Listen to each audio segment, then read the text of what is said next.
it happened. Before I signed on, I was like, it was like saying I couldn't do things, and I was like, oh fuck. But No, because it's your first time. all is good now. Okay, awesome. Group call number one. So we're gonna have these every other week, based on the habits and things that we have inside Trainerize are going to be what our main focus is on our group call. So today we're going to be talking about making health supportive food choices and building balanced meals with a flavor of specifically doing this over summer. So just a couple housekeeping items. It seems like you got familiarized with Trainerize. Do you have any questions with it? Like you said, it's pretty user friendly. Yeah, it was fantastic. Okay, great. And then any issues or questions that you had about the lower body day that you did yesterday? No, I really appreciated that there were substitutes for some of the stuff that I was like, I didn't have the cables available, so I was able to Sure. do something else, which was awesome. Perfect. And always feel free to ask me inside the chat, because I like when people ask inside the chat because then they probably have the same question. And that way I can give you like the closest related substitute for that exercise. So great, awesome. Call schedule, like I said, every other Wednesday we're going to be doing this 5:30 p.m. Mountain, 7:30 Eastern. So the next one is going to be July 2nd. The habit tracking calendar, we kind of talked about that, pretty intuitive. We'll talk about what those habits are and how they're going to change throughout the weeks. And then we have our strategy session already booked. So we'll do that Friday. And it'll kind of just be like going over your intake form, diving into what your intentions, your plans are, devising kind of like some sort of a personalized strategic plan going over the next 10 weeks. Cool. So I always start off all of my calls with my one-on-one coaching clients online with just asking about weekly wins, what's going well, something you did this week that you've accomplished that you're proud of. I think this sets a really positive tone for the rest of the call. And it helps us practice some self acknowledgement because I feel like we tend to gravitate towards the negative of all the things. Like, oh, I did this, but I didn't do X, Y, and Z things.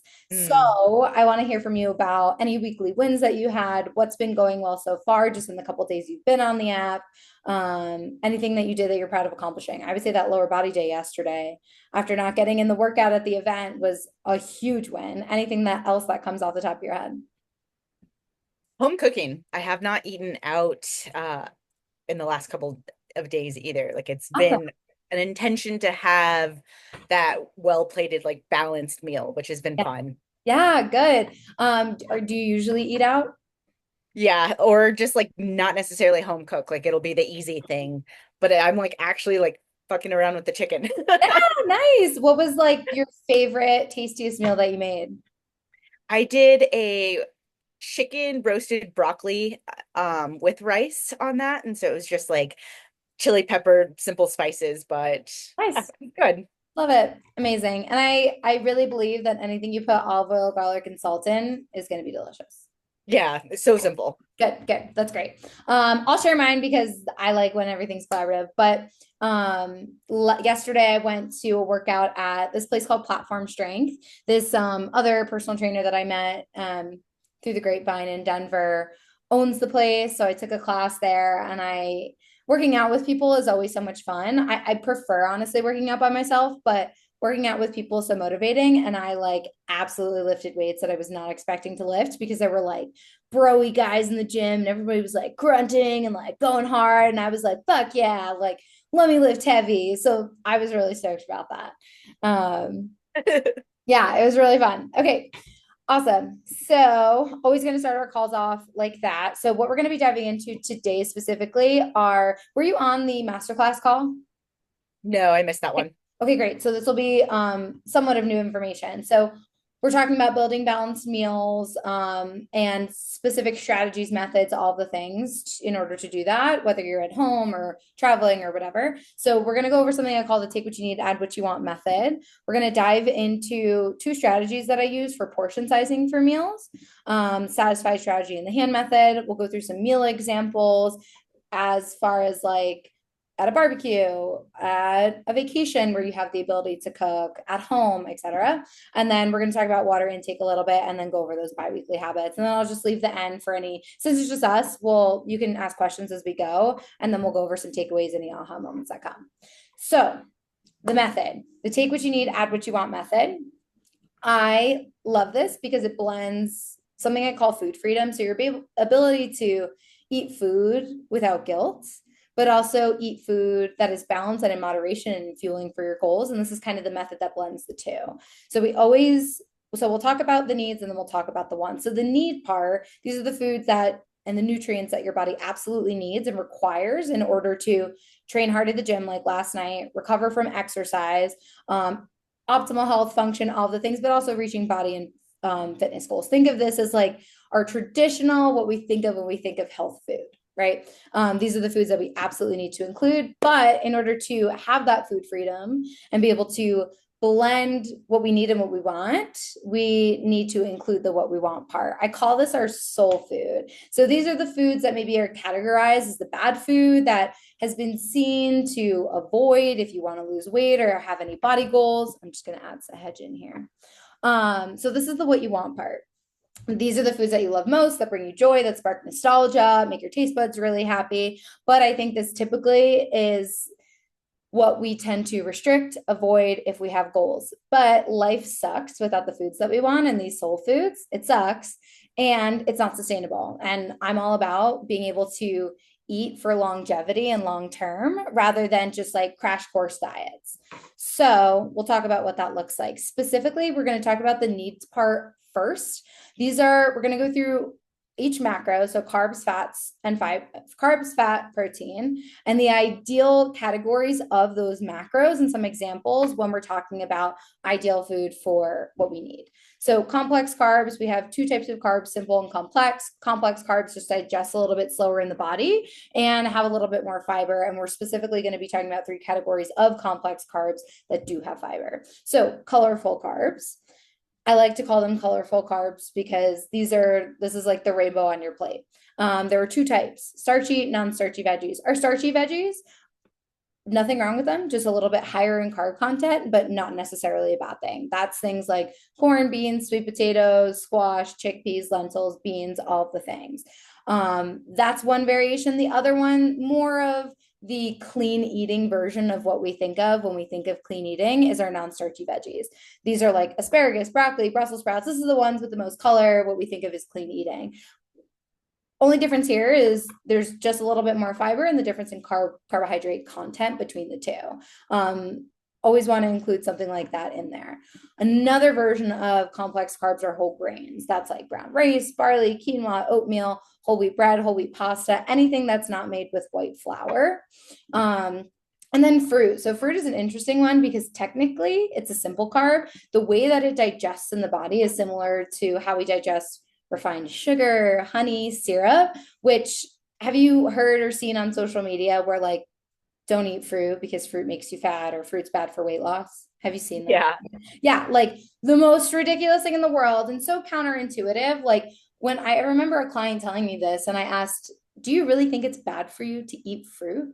She's like, no, like, of course it's not. But technically a simple carb, but a carb with fiber and micronutrients that our body needs. So the fruit with the most fiber is mostly all berries, pomegranate, apples, pears. All other fruit is good and great, but this has the highest fiber content. Out of all these things, what do you feel like carb wise you eat the most, gravitate towards the most? Potatoes. Sweet Potatoes? potatoes. Any particular type of potato, like sweet potatoes, white potatoes, like The russet? little fingerling potatoes. Oh, nice. Okay, and then how do you cook them? Roasted. Nice. Awesome. Um, Great. Love that. So mostly potatoes. Awesome. So that's our carbs. Then we're going to high quality lean protein. So I say high quality, meaning if available and we have the means for it, always shooting for something organic, grass fed, free range. They pump animals with a lot of shit and we can avoid it if possible. So that's what I mean by the high quality part. The lean protein part just means higher protein content compared to the saturated fat. So four different types of high quality lean proteins that we want to focus on: meat and poultry, chicken breast, chicken thighs, turkey breast. When you're getting ground beef, do you eat ground beef at all? Yeah, my processor has a farm up north, so we buy our cow from her. Oh, sweet. Okay, awesome. Do you know the percentage of leanness of that?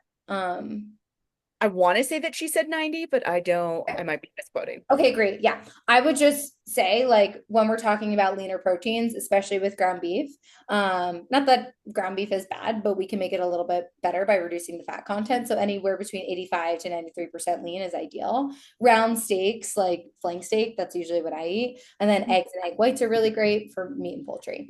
Fish and seafood. Do you eat fish or seafood? I'm trying to. Okay, Salmon great. and halibut. Halibut, okay. I mean, halibut is delicious. I would say the easiest intro to fish is cod. Okay. Just because it's a white fish. It's like not super fishy. Like I think salmon, trout are like those harder fish to eat if you're not a fish person. Salmon, I think, is a really good intro. But these are awesome, great fish and seafood for lean, high quality proteins. Dairy. So it's interesting because dairy is technically like I would categorize mainly as fat, but certain types definitely have higher contents of protein. Cottage cheese and Greek yogurt, I feel like, are all the rave. What's great now that they've done with Greek yogurt is they make, like, I think of Chobani and Oikos, they make like protein specific ones that are like 20 grams of protein, which is awesome. Cottage cheese has been like the rave. I think those are great for breakfast or snacks. Low fat milk. I feel like I don't know anybody that drinks regular milk. Do you drink regular milk? I drink oat milk more so. Oat milk. Okay. And then certain types of cheese. Now, I wouldn't say eat dairy for protein. Like, I don't want you to think protein and think dairy. Dairy, the protein from the dairy would just be an add-on or a snack, right? The more plant-based type of proteins, I would rather you use as like a snack, like a high protein snack, like a Greek yogurt with nuts or cottage cheese with berries or something like that. Or adding on like Parm or Swiss or cheddar to like any of your meals. But I wouldn't say that this is the focus of protein. I would stick more to the meat, poultry, fish, seafood. And then plant based. I know you're not plant based. I don't think anybody on here is plant based, but sometimes, like, I don't know if you get the ick from me ever, but sometimes I feel that. So tofu, lentils, black beans, quinoa, nut seeds, those are all really great options. What's cool about the plant-based is it's also kind of checking the box on the complex carbs and some fats as well. So that's great too. But again, I would use those plant-based and dairy as snack type of add-ons of protein. Okay, lastly, healthy fats. So a bunch of different types of fats, but the ones that we want to focus on, gold standard, would be mono and polyunsaturated. So our monos are avocado oil, olive oil, all these types of nuts, pumpkin seeds, sesame seeds. And then our polyunsaturated are really our gold standard for this. These have omega 3s, and omega 3s are something that our body can't produce, but they have really good anti inflammatory properties. That's why maybe I think a lot of what's circulating on Instagram and social media too is, I think buzzwords are hormone health. And it's really like these types of healthy fats, especially the polyunsaturated, are really, really great for increasing omegas, which help with regulating all those hormones. Fatty fit, unfortunately, it's not the light introductory fish that we were talking about. They're fatty, oily fish like the salmon, the tuna, mackerel. And what's great about eating, when you eventually can like get to eating it, what's great about the fatty, oily fish is that it's also high in protein. So you're like checking the box on both the things, which is great. Flax and chia seeds, I think, are really great to add to something like a cottage cheese or a smoothie or like a yogurt bowl. Same thing with walnuts, sunflower oil seeds. Any questions with any of the macronutrients that we just talked about? For like the cottage cheese, is it best to get the low fat cottage cheese for that? I would say yes. Okay. Yeah. And I wouldn't say that having a full fat cottage cheese is a bad thing, but what I'm assuming you're probably putting in it, like if we put nut butter, if we put chia Mm, seeds or flax seeds, right? Although these are all great healthy fats, it is adding fat content to it. So just being cognizant of that. Um, okay, that makes sense. yeah, good question. Because I don't think anybody just eats cottage cheese plain. Yeah, I put it on my toast or try and mix it into things. Yeah, like mixing it into eggs is a really like Yep. that's a great high protein breakfast. Awesome. Okay, so talked about that. Now going on to soul foods. These are the foods that you probably want. When I mentioned what soul foods are, so these are foods that make you happy. They're delicious. They're hyper palatable. What are those for you that typically come up? I feel like I lean towards, trying to think. Mine is like I'm really am just like the nut and berry and fruit kind of person. Like I hike a lot, so that's just what I have on hand a lot Mhm. that I feel like I really love. And then the other pool is probably like sweets. Yeah, yeah. I'm a big sweets girl, so I get that. And these soul foods, like I said, are hyper palatable foods that we want to include because we don't have food labels. They're not bad and they serve a purpose, but we want to be intentional with. Since we're not restricting, that doesn't mean it's a free for all. You can have as many cookies. And I saw you mention that you really like Alfredo sauce. Like, this doesn't mean we can have an endless supply of it, right? But we don't want to restrict it. So we need to be intentional with it. When I think of hyper palatable foods, these are definitely the ones that come up for me. Big Mm. French fry girl. Not as much pasta anymore. I'm pasted out from my childhood, but that's what comes up for a lot of people too. Cupcakes, cakes. I love sweets. Cupcakes and cakes are like my favorite thing in the world. Bread, ice cream, cookies, chocolate, all the things. Now, these aren't inherently bad, but things that we want to be intentional with. Some healthier subs for these, if you're in the mood for French fries, sweet potato fries are an easy sub. Any type of whole wheat or any type of pasta or any type of bread that you get, whole wheat protein chickpea pasta is a great option. Have you ever had any of the whole wheat or like protein pastas or chickpea pastas before? I've tried the chickpea pasta. And what's the It's like cardboard. yeah, it's tough. It's and I'm gluten free and I have been for a while, so I'm used to things tasting the way that they do. But they do like Barilla, I know makes a protein pasta now. And like there's this brand called Goodles or something, and that's a high protein option as well. So anything whole wheat protein chickpea pasta, like homemade cupcakes and cakes. Same thing with cookies. I think it's really easy to be intentional about the ingredients that we put in when we make things from home. So if we're gonna have those types of things, if you can find a way to make it at home, that's definitely ideal. Smoothie or yogurt bowls instead of ice cream. I just got a Ninja Creamy. I haven't used it yet, but I'm excited to play around with that because I know that's been like the healthier option to ice cream. Um, Mm. and then same thing, chocolate, dark chocolate, just healthier subs for the things if you want to be more intentional with the soul foods that day. So we talked about the framework, we talked about the take what you need, add what you want, what to include based on each macro. Now we'll chat about strategies for building this balanced plate with those ideal macros and then the portion sizing methods that we'll use. So something I call the satisfied strategy. Hold on, I'm just gonna check. Oh, okay. Set. I thought there was like an important message in there. Okay. I love chickpea pasta. That's what she just said in there. Anyway, the satisfied strategy. So we have a template of what a plate looks like here. This is a strategy to help build a meal on a plate that's satisfying, satiating, so it leaves us full and satisfied for a long period of time. It tastes good. So because of all those components, it curbs cravings, it prevents us from under or overeating. And as you can see, I've kind of highlighted fruits, the color portion, right? The fruits, veg, and then the protein. These are the stars of our plate and what we want to prioritize first and foremost before we add in all the other components to the plate. So just based on this satisfied strategy template, that looks like a quarter of the plate being our protein, about half of the plate being our fruit, our veg, because this is the thing that has the most fiber, it's the most nutrient dense. This is what's going to keep us fuller for longer. And then carbs is going to be another quarter of the plate. I would say our carbs would also be comboed with those starchy veggies that I talked about. So think beans and lentils and potatoes and sweet potatoes. We're going to categorize those grains and starchy veggies together and keep those non-starchy veggies and fruits as far up on our color for the other side of the plate. And then fats don't really take up like a portion of the plate. It's more so sprinkled on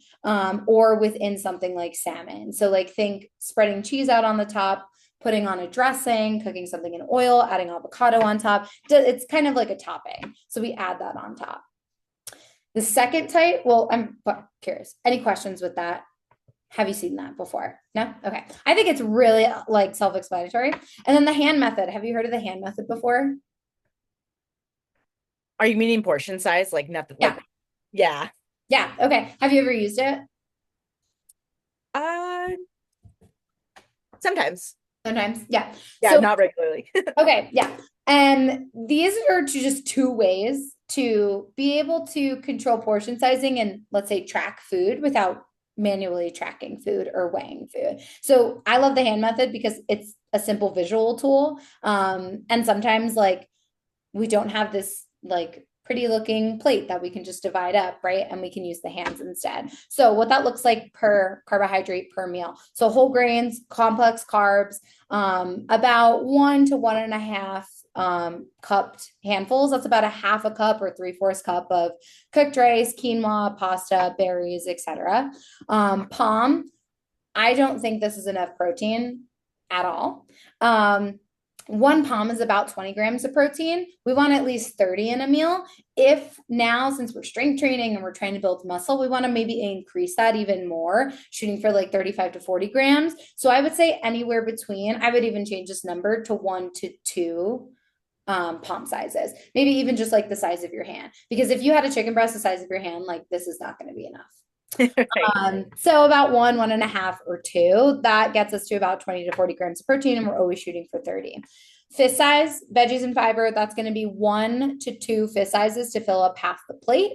And then thumb. So we talked about how like fats are just kind of sprinkled. We don't need really a whole ton, but the amount depends on the type of fat source that we're using. So think if you're sprinkling feta cheese on top of a bowl, one thumb size, like it's just not enough. So we'll probably put 2 of those on. However, when you're using like olive oil to cook something in, 2 tablespoons of olive oil is a lot.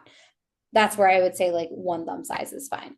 So those are 2 methods. I'm going to give you some examples alternating between different those 2 different types of methods. So this is a meal I made at home in like literally 10 minutes using that hand method to portion size some things. So here I have Spanish rice. That was probably about a cupful. And like none of these are perfect, I'll say. Like, and also you're not going to put your rice in your hand, right? You're going to estimate. So none of this is going to be perfect. It's just a frame of reference. But carbs are going to be Spanish rice. I probably had 1.5 cupfuls of that. Not cupfuls, but hand size. The protein, I would say the turkey burger was the entire size of my hand. So probably about like 1.5 palms. The veg is the spinach. I did a whole handful of that. And then feta cheese was probably 2 of those thumb sizes. Super easy, simple meal, and it was delicious. So that's like a simple meal to do at home. Another meal at home, this is a dinner I had one time using the satisfied strategy. And this is where it's kind of nicely like sectioned off on a plate. So carbs are going to be the sweet potato. I have that on about a quarter of the plate, but notice how like the sweet potato takes up like maybe like 3/4 of the plate, not always a quarter. So sweet potato protein's about quarter, and then green beans are about the other half. That's where those fats are sprinkled in. So I used olive oil to cook the potatoes and the green beans. That's where fat gets sprinkled in. Mhm. This is, I would take a screenshot of this. These are by far the yummiest, healthiest brownies I've ever made. This is like a really great example of a soul food, but a healthier version of the soul food. I love chocolate. I love cakes. Brownies are perfect for this. Literally 7 ingredients. Here I have a plate that I shared with Anthony, and I had like about 1.5, and they're like almond butter banana brownies, and they were delicious. So something that I wanted to like have in the house and have for dessert at home after dinner, and then cooking that ahead of time for the week. And then now I get to enjoy 1.5 of those every night. Easy thing to make at home. Meal examples if you're on vacation, if you have the ability to cook. There are some vacations that you go on where like you get a house or like there's a kitchen and you have the ability to go grocery shopping. Those are my favorite types of vacations because there's just so much more control over the food that you eat. And I would encourage you that any vacations that you have like that over the summer where you do have the ability to grocery shop, or like if you're going up to the mountains and you can bring your own food, absolutely 100% do that because there's just so much more control over the foods that you're eating, and defaulting to just like whatever you're getting out. One, it's expensive. 2, we have no idea what they're putting in there. So great example of this was when I was on a beach trip over the summer last year. Carbs were comboed between sweet potatoes and chickpeas. I probably did a handful and a half of the 2. And then proteins coming from grilled chicken, and like this is a perfect example of where like everything isn't sectioned off, but it's all within the same bowl. So measuring that before and then cutting it up, adding it in. Grilled chicken thigh, the veggie was probably 2 fist sizes of just combo of the spring mix lettuce that I use, cucumbers, tomatoes, carrots, etc. And then the fats would be the goat cheese and a little bit of balsamic and oil dressing. So all the things portioned out evenly. And then, of course, you can notice that I have 2 halves of 2 different types of donuts because soul foods. We added all the things that we wanted or that we needed, right, for our body to feel fueled and help recover from exercise and all of the good things. And then at the end of that, we have a soul food. I'm gluten and dairy free. I never ever find gluten and dairy free sweets. So when I do, I always get as many as I can. This was 2 different types of donuts from a local shop. So I got those. Perfect example of what that could look like when you can cook on vacation. When you're on vacation and you can't cook and it's just restaurants or hotels or buffet options, an example of how to make a breakfast in the satisfied strategy. I'm at the Bahamas here. Literally everything was buffet. Quarter of the plate, I have my roasted potatoes. Protein is actually taking up, like the eggs and the sausage is probably taking up about half, but that's fine because more protein, the better. And then veg and fruit. So my veggies on my plate are only taking up about a quarter, but I have another quarter of the plate from the fruit. So those 2 together. And then fats again, they probably cooked and soaked everything in oil. So no need to add anything on top of that. So that's an easy way to go to buffet. Going out to eat. I was up on a weekend trip in the mountains. Again, comboing and blending nutrients our body needs. I have a grilled chicken salad with a bunch of stuff in there, and then French fries. I love French fries, and I will never say no to French fries. But to make that a little like blend the need and the want there, I had my salad too. So sometimes our carbs are also our soul foods. This is a perfect example of that using like with the French fries. So my carbs here were my soul food. Protein, grilled chicken, that's definitely like over a palm. And then the veggies and the fruit are just like all of the contents of the salad. That was, I mean, it's the entirety of the plate. So that's definitely taking up half the plate. And then the fats are from the nuts and seeds and from the dressing. And then last one I have here, I was actually, I think I was camping here, but we were like barbecuing. Another example of how our carb can also be our soul food with the pasta. So this is a pasta salad. The chicken sausage on the other quarter. I have veggies in the pasta salad and grilled peppers. So there's a bunch of veggies in the pasta salad, obviously, but with the peppers, that probably took about half the plate, and the pasta was probably a quarter of it. And then the feta cheese and the dressing on top of the pasta salad was the fats. Super, super easy, simple meal formula to build these balanced plates. Oh, I have another one. Great. Hand method. This wasn't at a pool, but this was a pizza party. I have 2 plates here. So another way that carbs are serving as soul food, I have half a personalized pizza here. Definitely taking up a little bit, obviously more than half the plate. Sometimes it just happens like that. It's not always going to be perfect, and that's all good and fine. And like, of course, you're not going to like, I can't measure a pizza on my hand, right? But being intentional about, okay, I'm not going to eat the whole pizza, but I also have my protein there. Grilled chicken wings, okay, that was the best I can do. Wings aren't our best option, but it's a protein nonetheless. My veggies, my mixed salad, and all the contents of that, and then the dressing, olives, and the cheese and the salad. This is such a perfect example of like summer. You're going to go to things, and there's not going to be everything that your body needs, and there's going to be way more of the wants, but finding and being intentional with the needs first and then adding the wants. So I made sure I got that salad, I made sure I got some chicken wings, and then I eat my pizza, and it was delicious. Okay, any questions about any of the meals that I just shared? No, those look awesome. Yeah, okay, cool. Oh, I think there's a question in the chat. Good call. So I noticed the fat is only a thumb worth. What about avocado? Should we limit the thumb's worth? No, I would say with avocados are a little bit different. Because obviously, like, you're not going to measure out an avocado with your thumb. That's just crazy. Avocados are great I would say like when you're thinking about portion sizing those, half an avocado is a great like is a great baseline. Having half an avocado, and whenever you're having like guac or something, I would say like maybe like a fourth cup to a half cup, depending on what the other things you are that you're eating. But generally half an avocado is perfect for that.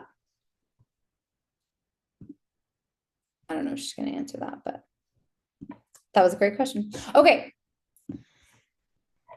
Tips for being in control and choosing just healthy foods at barbecues, social outings, summer parties.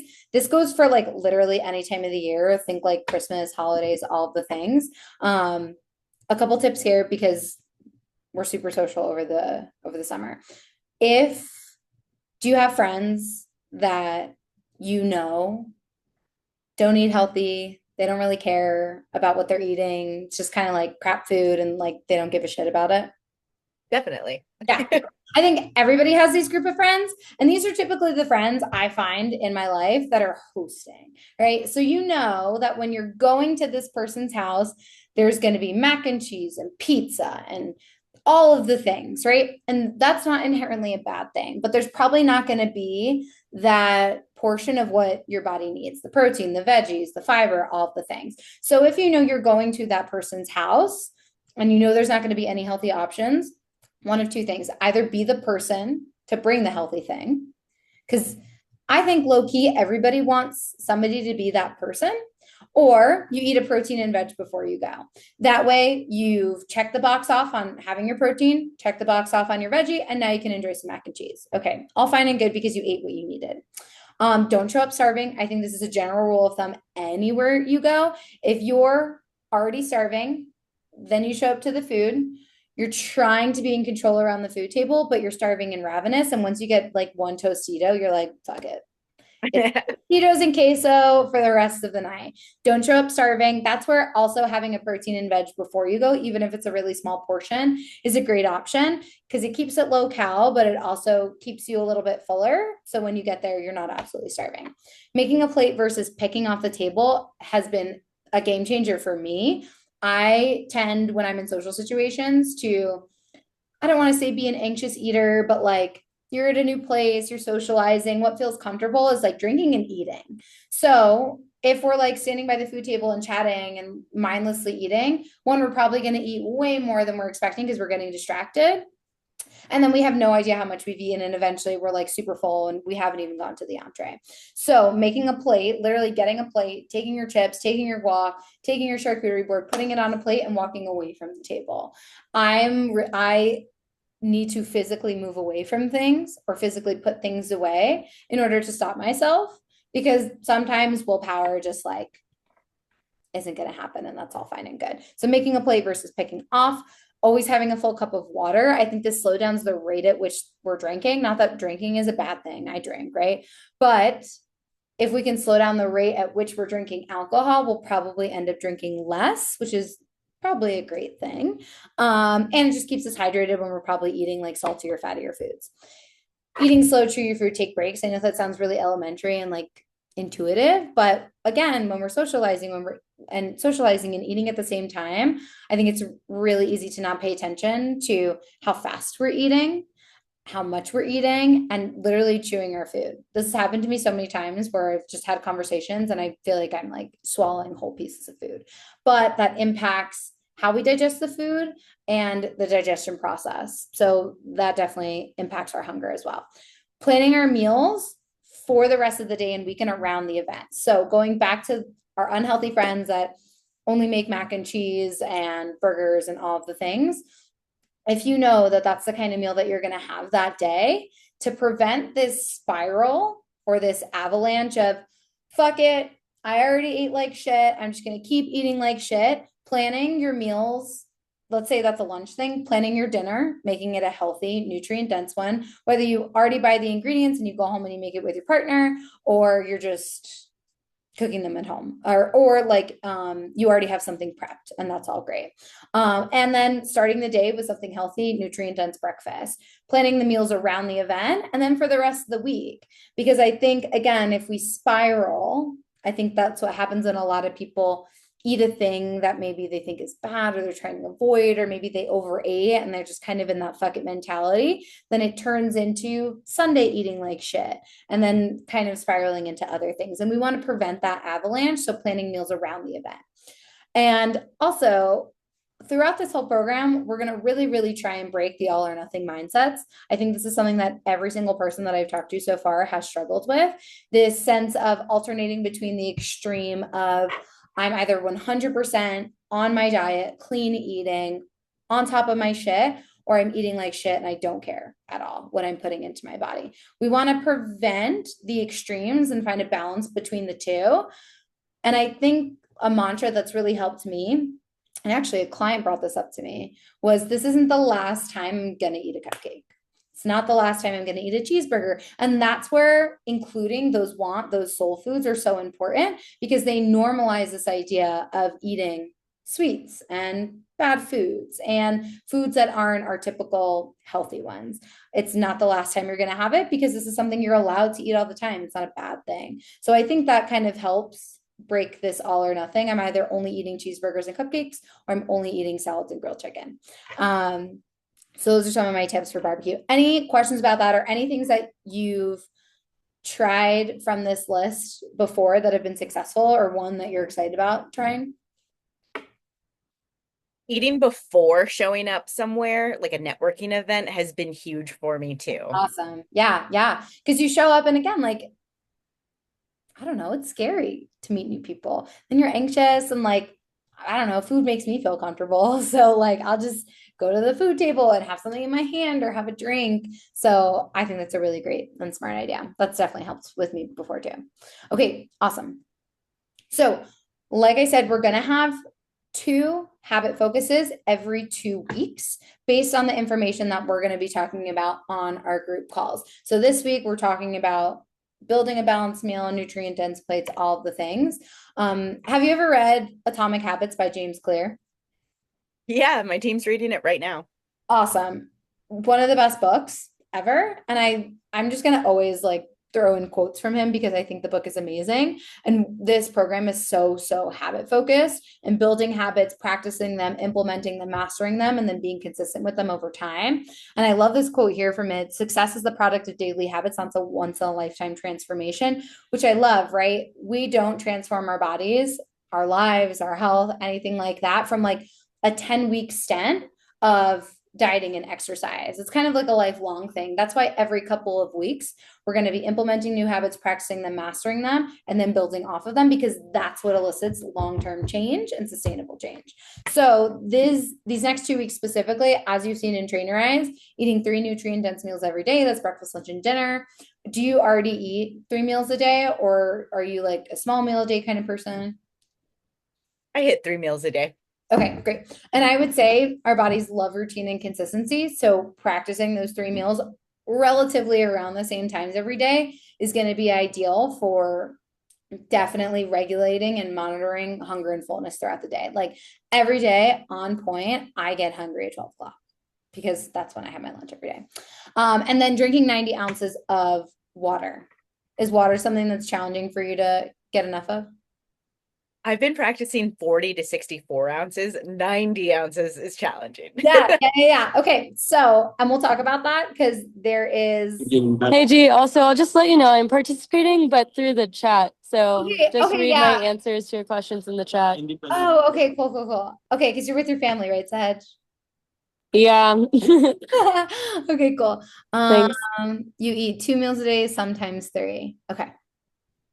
We want to shoot for three. And even if they're like three smaller meals, we definitely want to shoot for three again to regulate that hunger fullness.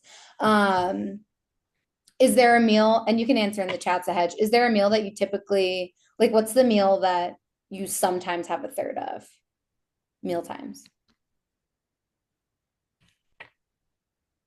Yeah, meal times are hard, especially when we don't have consistent routines with work. Lunch is too late in the day and becomes dinner. Got it. I know somebody who does something called linner, which is like just lunch and dinner, and then like doesn't eat anything. But if we're strength training and moving and doing all the things, we need adequate fuel for the rest of the day. And we just want I to think, yeah, I think a big difference for me would be like meal prepping lunch, or if I'm in the office, there are healthy options. Mhm. But I struggle from like getting away from what I'm working on to go eat and then come back. But Yeah. I just need to force it. Yeah, yeah, no, absolutely need to force it. And like I tell people, literally set a timer. And I think we'll have a whole call about meal prep because it is like absolutely non-negotiable for the success of all of the things.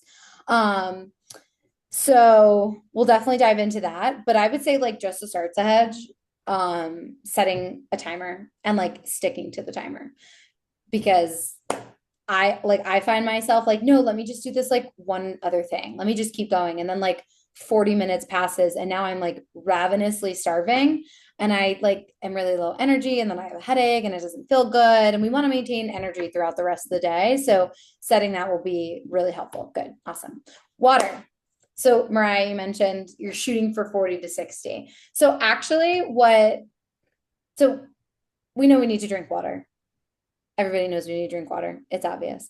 Um, really helpful with digestion, joint health. We talked about all of the nutrient dense foods that we're including into our meals, and water elicits better transport and absorption of them. So if we just are dehydrated, we're eating this nutrients for like no reason. Not no reason, but And summer, it's hotter. Our temperature regulation needs to be regulated. And because of the heat over summer, there's an added demand of hydration. So we need it, especially over the next 10 weeks. What technically you only need is your baseline, which is half your body weight in ounces. So I'm 121 pounds. That looks like 60 ounces a day. For me, being somebody who hydrates pretty well, this is by far like not enough. And truly, like our body adapts to whatever we give it. So if you've only been having 40 ounces a day, Mariah, like that's probably what your body's fine with, but we certainly probably need more. So I would say shooting for whatever you can be consistent with is always the goal. I would go on that higher end of 64. If you can shoot for 90, shoot for 90. But like this, and especially with water, there's such a big like learning curve and adaptation for our body because we don't drink that much water. And then when we drink more water, then we just like pee more and we're like annoyed that we're peeing more. And then people don't want to do that. And I get it.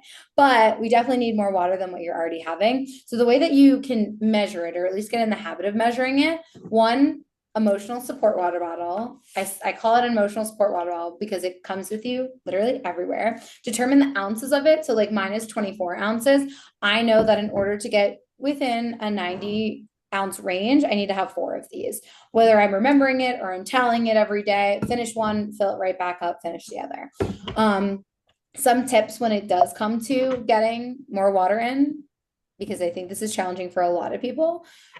But I think people forget about it because it's just not in their consciousness. So bring it with you everywhere. You know that, I mean, I'm assuming you probably bring your phone with you everywhere, to the store, to the bathroom, to your bedroom, like wherever your phone goes, your water bottle goes. Starting the day with 10 water chugs. When I say water chugs, I don't mean like literally chugging water, but like starting it with like 10 sips in the morning just to kickstart hydration and get you in the mood and ready to go with hydration for the rest of the day. And then every time you go to check your phone or email, take a sip. You're probably checking your phone and email like literally a million times a day. We want to take something, this is called habit stacking, as you know, in Atomic Habits, which I love. We're taking something that we're already doing, brushing our teeth, checking our phone, checking our email, and stacking a habit on top. Every time you take or check your phone, take a sip. Never have an empty bottle because you will forget about it. As soon as it's empty, go refill it. And then trying to get our sips in the beginning of the day and during the day. I think what happens a lot of the times is people just forget about it during the day. And then they're like, oh shit, I've literally had only like 20 ounces of water today. And they chug and chug and chug in the evening. And then they're peeing all night and they're annoyed and they don't want to keep doing it. And they just associate being hydrated with waking up 3 times in the middle of the night. And we don't want that.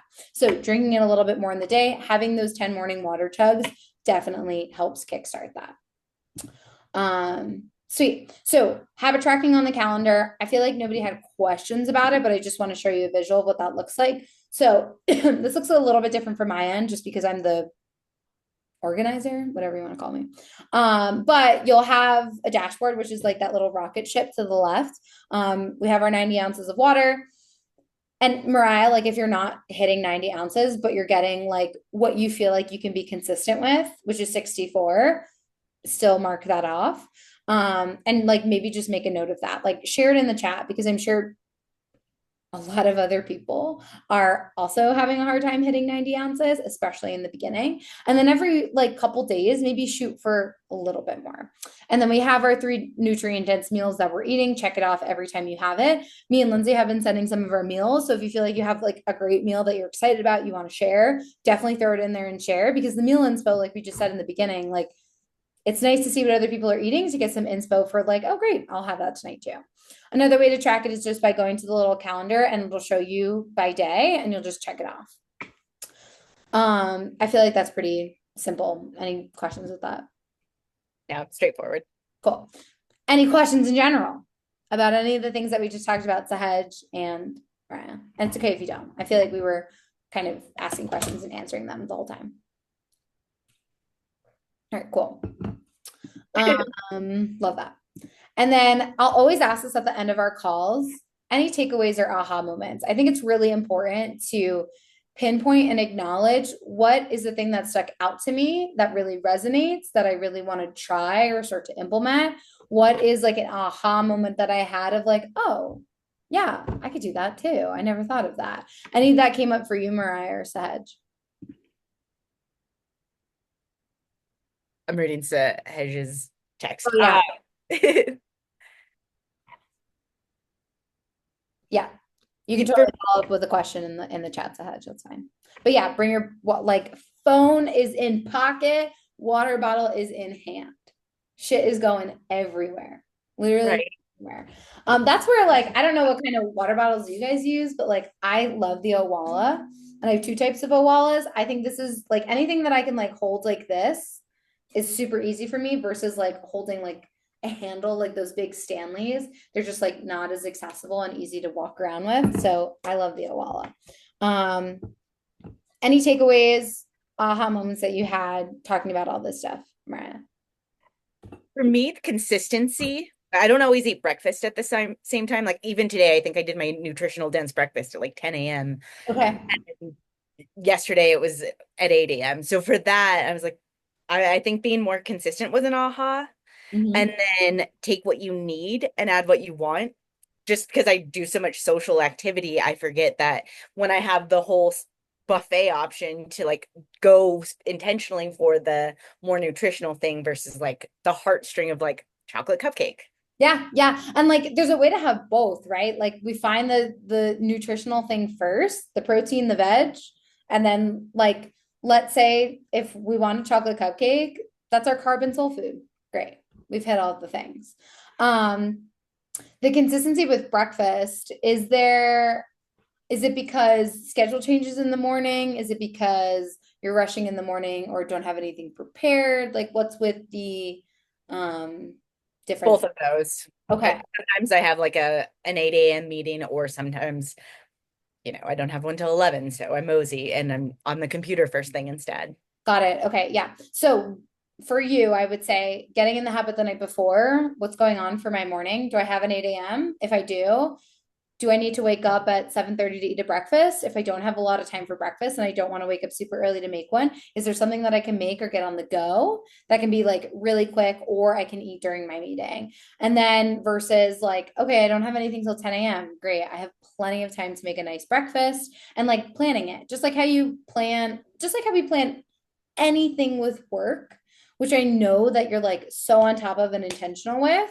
We need to like treat our food the exact same way. And I feel like, I don't know, I guess because this is in my realm and it's like at the forefront of my brain all of the time. But I want to get people to like put their work at the same level of priority and importance as how you're eating and how you're fueling and how you're moving. So I would just get into the practice, Mariah, of like tonight, look at your schedule of what it looks like in the morning, plan the meal around that. Do I have time to make a meal or do I need to make something ahead of time that I can grab quick and go? Or is there a break that I can have a breakfast at? Because we want to keep that meal within like an hour range. Of Just waking up. not of wake up, but just like if you're having breakfast between like I want you to have breakfast between 8 to 9 a.m. or 9 to 10 a.m. if that makes sense.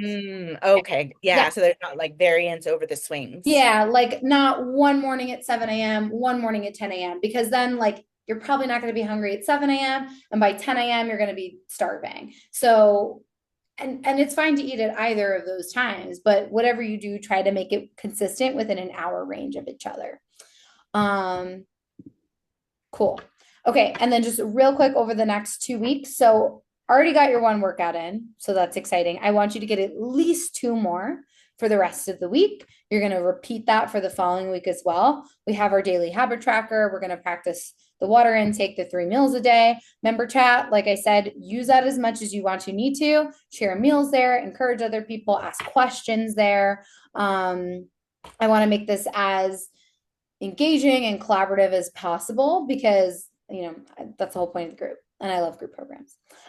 Next call is Wednesday, July 2nd. So just have that in the calendar. Going to be the same time.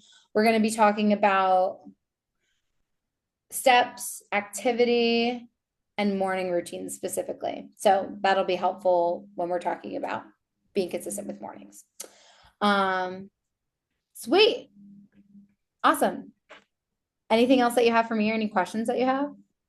No, I love this. This was so helpful. That Hey. alone was just an aha. I'm like, I should look at this the night before. I look at my planner. I know what to do, but I don't keep it in the same priority level. So this is Yeah. huge. Yeah, yay, good. That makes me happy.